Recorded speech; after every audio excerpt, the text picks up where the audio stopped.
Did you just buy the best compressor of all time? Do you want to make it better? Stay tuned.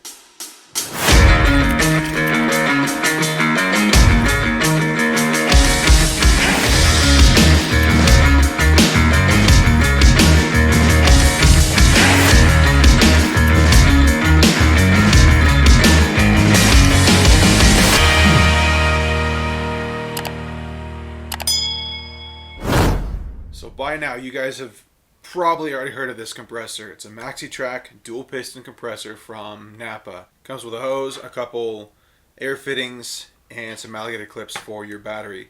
It's a great compressor. Don't get me wrong, it's freaking awesome. It's lacking in a couple categories, and I want to address those today. Some of the guys online have said that this compressor will not operate properly at the 110 cutoff to be able to pump back up. To that, I'm going to respectfully disagree. The King's Thumper Max Mark I compressor is almost identical to this one in every way except for the color scheme. It was black, this one's orange, whatever. The Mark II is blue, and it does have a pressure switch. They've got some extra cool little attachments and whatnot, but we'll get into that later in this video.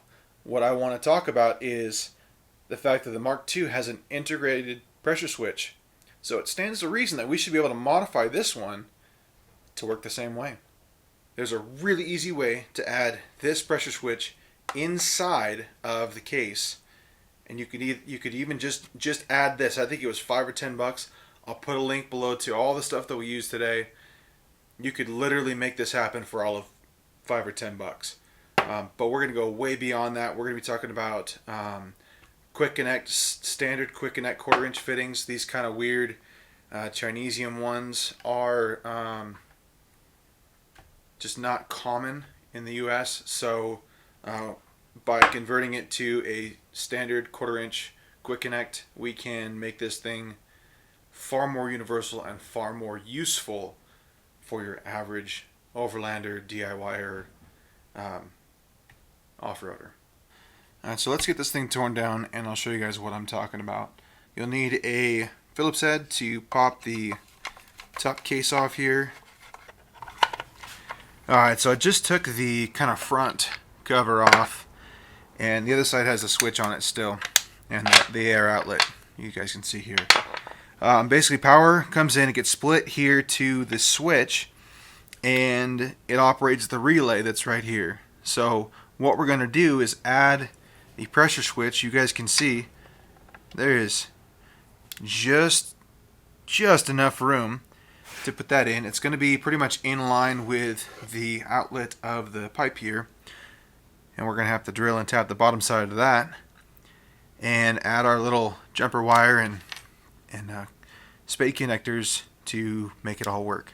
To start out this modification, we're going to yank this airline off.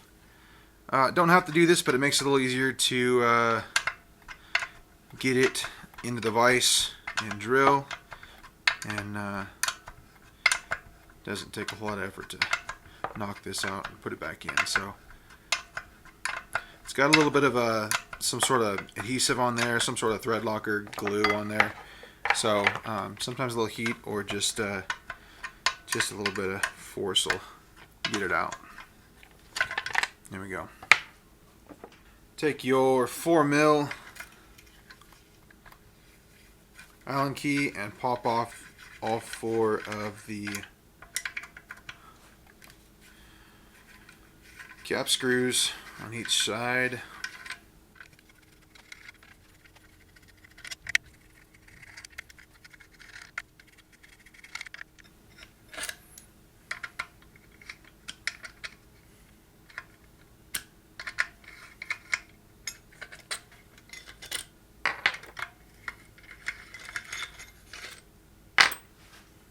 Alright, so now that those are off, now we can take our top off super easy. You guys can see these are little stainless flappers. Try not to destroy those. And we're going to take our Sharpie here, and I'm just going to mark a spot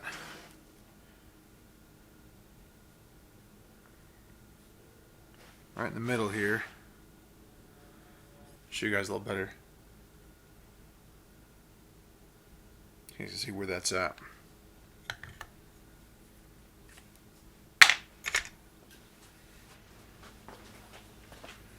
Right, so we're gonna get the vise all set up here.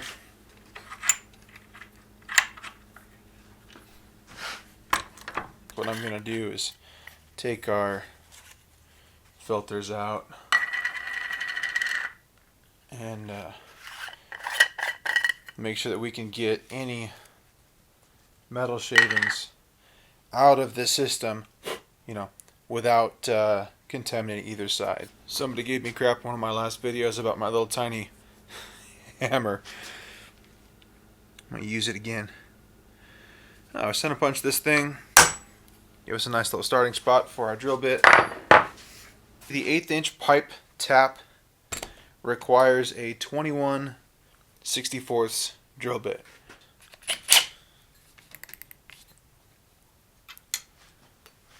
So we'll just we'll put a hole in this.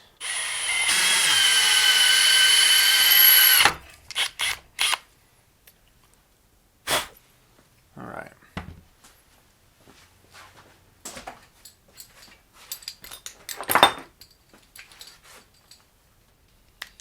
Blow this guy out.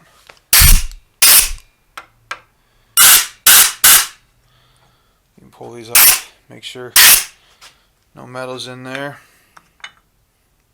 Look at that, we had metal in there. Why we take it apart? Got this all blown out. We're gonna get the tap going here. If my drill press was true, I'd use a live center and do this, but I'm gonna struggle just for you guys. Look at that. But I'm just gonna go down to where I can't go any further. So I'm touching the bottom now.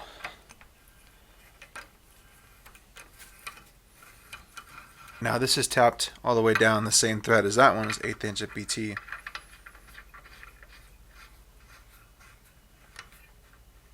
little bit of Teflon tape and that guy is done.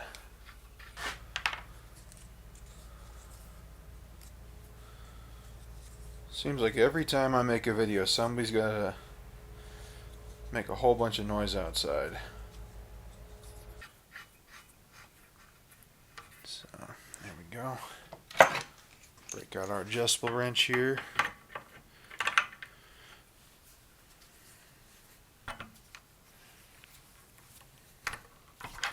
There you go. Hey Google, open the garage door. Sure, opening the garage door.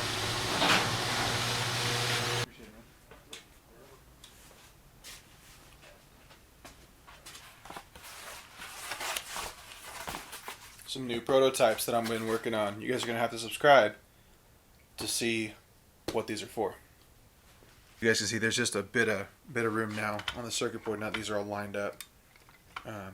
So we need to trim just the tiniest bit of this guy out of here on both cases. So just a little bit at a time. Glass fiber in that case, that's kind of cool. It should mean that this will crack right off. Yeah. Alright, so I just notched this out here. Nothing special. And I'll do it on this guy here. If I can get it to fit.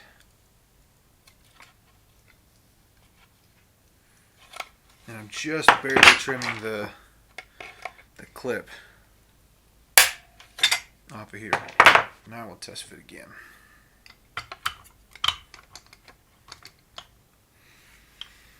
Tons of room. Look at that. So we're not touching the circuit board, right? Let's get on to the wiring. Really simply, we're gonna just have thin gauge wire basically the same thickness as that stuff. This doesn't even say, but it'll crimp on my 14 and 16 size here. If you're really worried about it, solder it. But for me, not super concerned about it. So power comes in, goes down here, and then comes back around to this switch here. This switch then comes out, gives power to the board so that the relay can work. So we'll take the short one here that's going to the board because power is coming in from here and from the wires and feeding the relays power this way. So we're going to take this guy off and we're going to add our jumper right back onto it. And so now we have two wires coming out right there. Ideally we would use some like 90-degree clips, but these ones are just fine. This guy we need to cut off, strip it, twist it,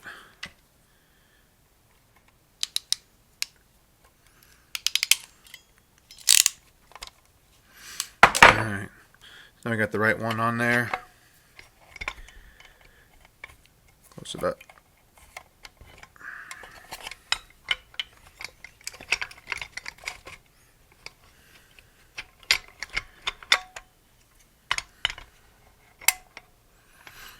We'll just bend these guys a little bit. You guys can see that. I'm just bending these out just a little bit. Like I said, 90-degree ones will probably work. I just didn't have any on hand, so put our cylinder heads back on.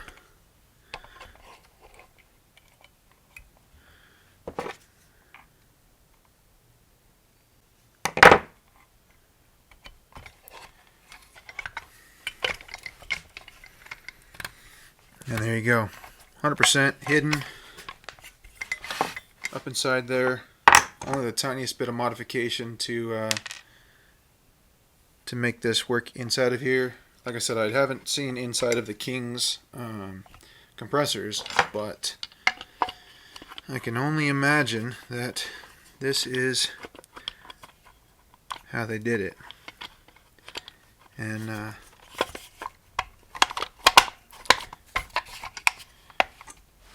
haven't been able to get anybody to tear one apart for me, so maybe somebody's watching this from Australia. Now I got a couple guys that are over there watching the Colorado build for the RC Colorado. You guys have if you're watching this and you want to have a King's compressor Mark II and want to tear off this cover and take some pictures for me, I'd love to see how they did it. But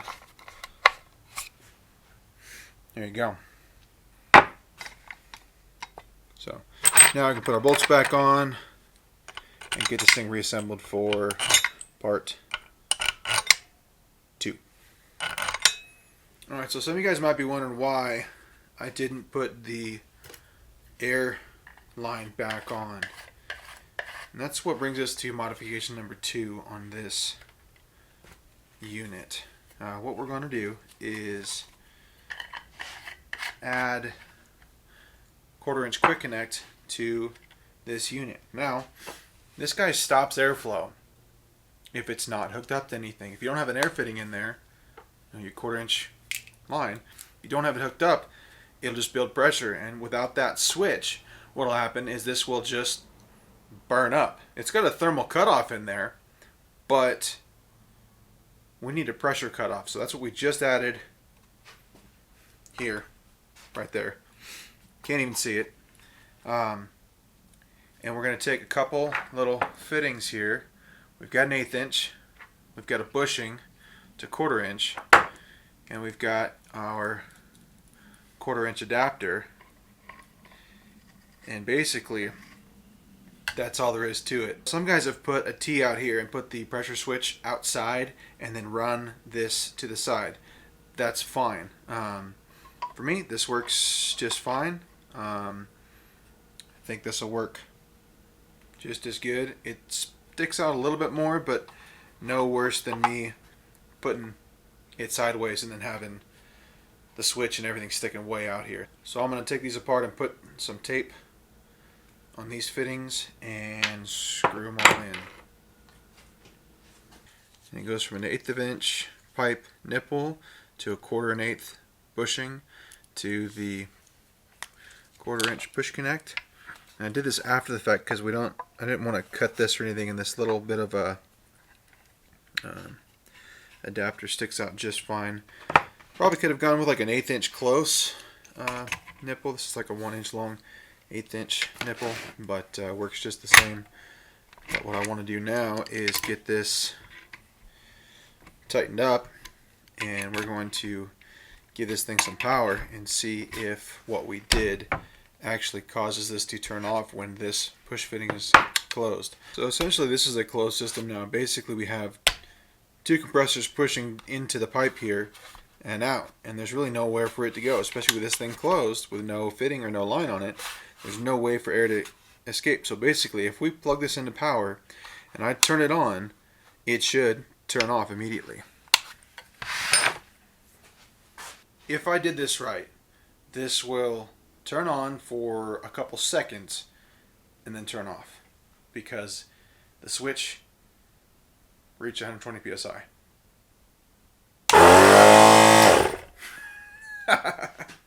Alright,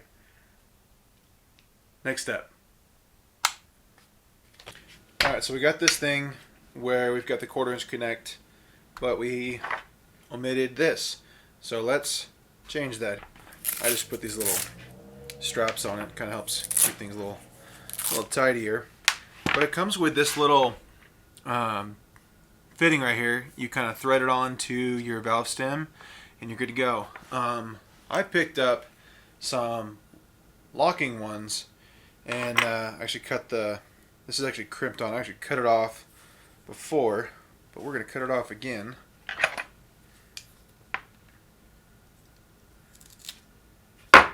And you can put a barb fitting in here, put the barb fitting in, put the clamp on, and you've got now a locking, latching. You put on your valve stem and you're good. Part of the reason I want to do this is I want to introduce you guys to another cool tool where this is great, but your Schrader valve is only good for about 2 CFM. So regardless of how much liters or CFM or whatever they want to rate this at, it's pushing your valve core can only do 2 CFM. So I picked this Milton valve up. Basically it's a Schrader valve thread on one side. You clip it on here, you pull your valve core out, or clip it onto your tire here, pull your valve core out, blast air through it, put your valve core back in, and you're done. This will air up your tires way faster than doing the 0 to 35 psi. All the different videos are on YouTube right now. You're still not able to push past 2 CFM past the Schrader valve. It's just all it is. So this is not necessary to do any of this, but this will make it way faster. Plus the little clippy thing's nice. I'm actually going to cut it here and at the other end where the little Chinese thing is, and we're going to add our 1/4 inch quick connect to this. So what we're going to do here once we've cut this all down is take a couple barb fittings, and I've just got an assortment here. We're going to put one part on one end and one quick connect on the other end, and utilize the long line it came with and just make it an extension. So quick and easy, put it in there.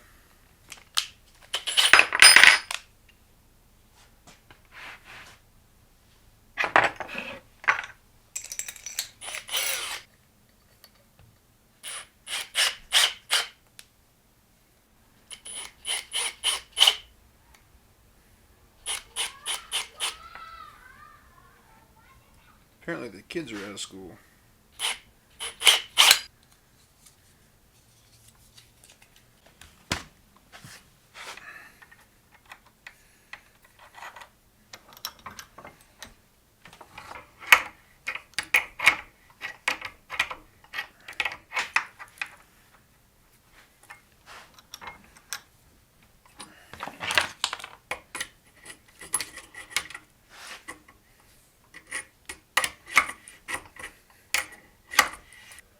Alright, so to recap, we did the pressure switch. It's a 90 to 110, 90 to 120. I'll put a link below to it. I think it's a 90 to 120, so it'll turn off at 120 psi, and then when it bleeds down to 90, it'll kick back on again. So not too bad. They're just a couple bucks on Amazon. 1/4 inch quick connect for this. We cut off all the little superfluous kind of gauge and the kind of odd fittings here. We took the supplied line and added some 1/4 inch quick connect fittings to that.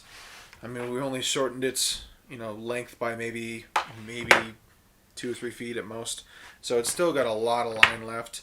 The way that I'm going to use this, at least for now until I get my truck built, is basically just clip this to the battery, run my lines out to each tire, take my Milton valve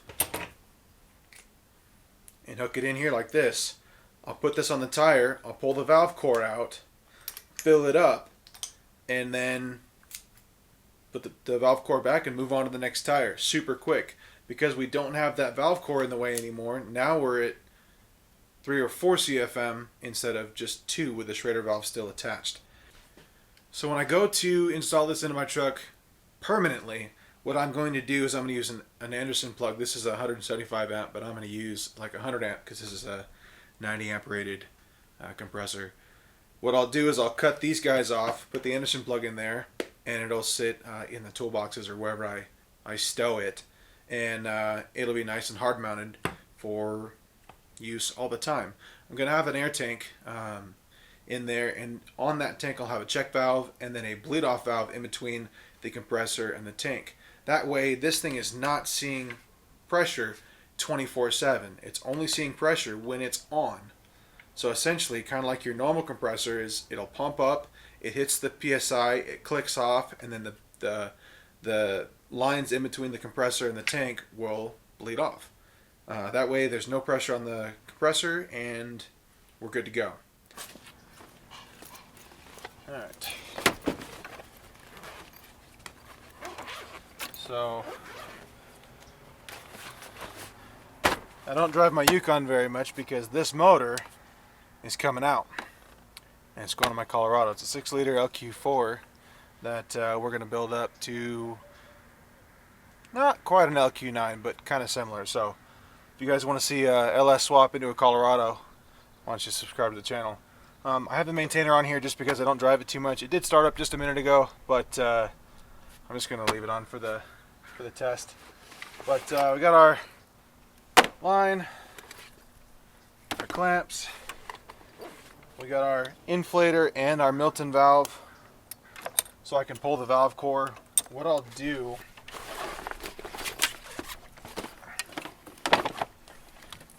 here is probably a little bonus for you guys. What I'll do is I'll do a timed test for this Milton valve, see if what I'm saying is actually true or not.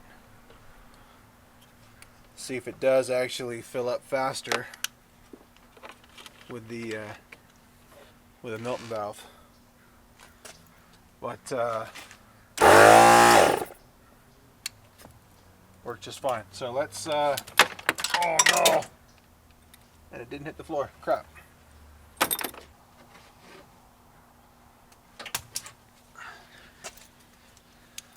See, if that was a 10 mil, we'd have never found it. Hook up this guy, and we're going to go around the vehicle here. Perfect. Alright, so we still got more than enough line to do this.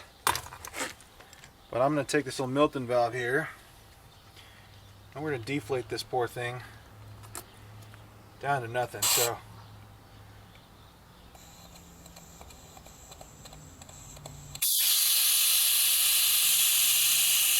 hook this guy on. You can see how much less air is going through there. So just kind of showing you that that Milton valve is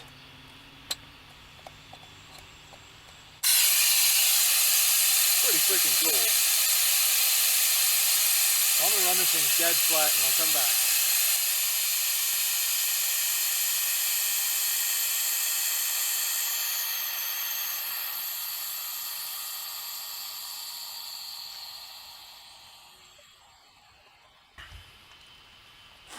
There is no PSI in there. So, put the valve core back, and we are going to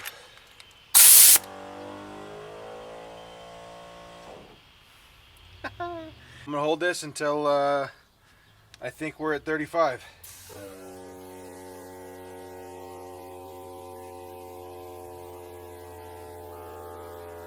I'm running the battery flat. I might have to turn the truck on.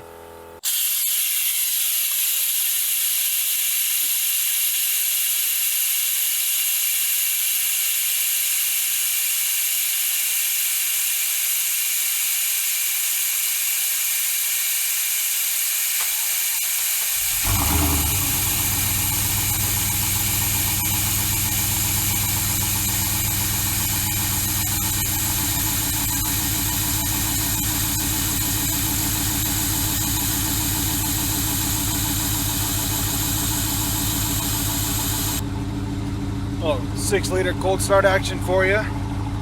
Alright, we're at 0 PSI. Valve core's right there.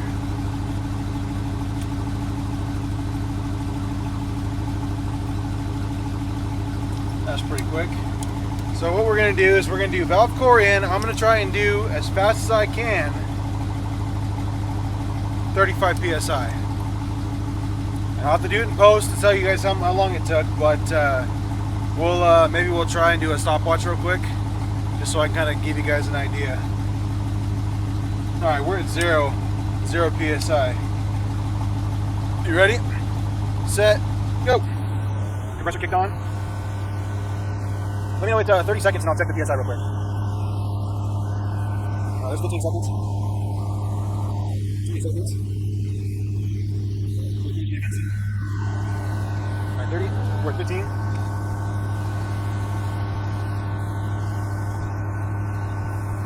40, we're at 20.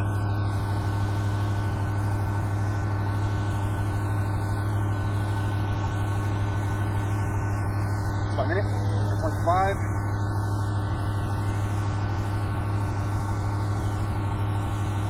About a minute 15. What do you guys think? 30? I think that's 30. This is as unscientific as I can make it. Alright, so about a minute 30 with the valve core in. You guys can see. About a minute and a half to do the valve core in. So I'm going to clip it to the Milton valve. We're going to clip it here. Actually,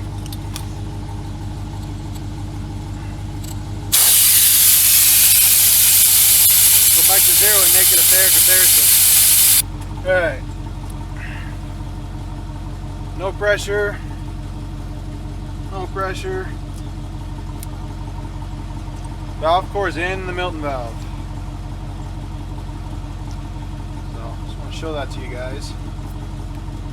Put this on, and we're going to start again and see how fast we can get to 35 PSI. Ready, set, go. Now we're going to stop at 30 seconds again. I don't even know it's going to take a minute.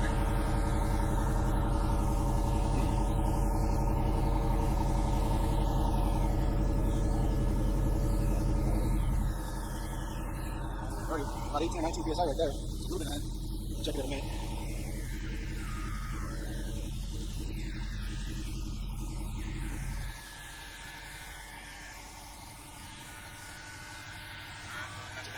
We're already at 30, it's only been a minute. Stop here, 10 seconds.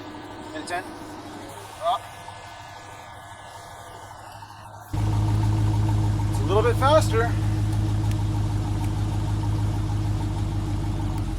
So a little bit faster for the Milton valve, but the time it would take you to set up all 4-corner bleeding or 4-corner air out system and then turn the compressor on wouldn't really, I don't see how you'd gain any time You just go here, air it up for a minute and a half or less. Go to the next one. Granted, these are only like 31s or 32s, 245, 75, 16, so whatever that nets out to. But basically, it's not that big of a tire. So I'm not trying to like show you guys how fast you can have 40 or whatever. But all right, guys, that's it. Basically, a couple mods to this. Pretty cheap, I think. Even with the valve and everything, I'm probably $30 or $40 into this whole project. So I'll put links to everything that I've talked about today, even the tools if you guys are interested in stuff like that, in the description below. If you guys want to see the 6-liter that's in this truck, go in that one. Subscribe to this channel. I'm literally going to be pulling this out within a week or two. You guys are not going to want to miss this. A full teardown, putting a 6L80 behind it. I've got 40s on order. I've got beadlocks in the garage right now. This build is going to be insane. Thanks for watching.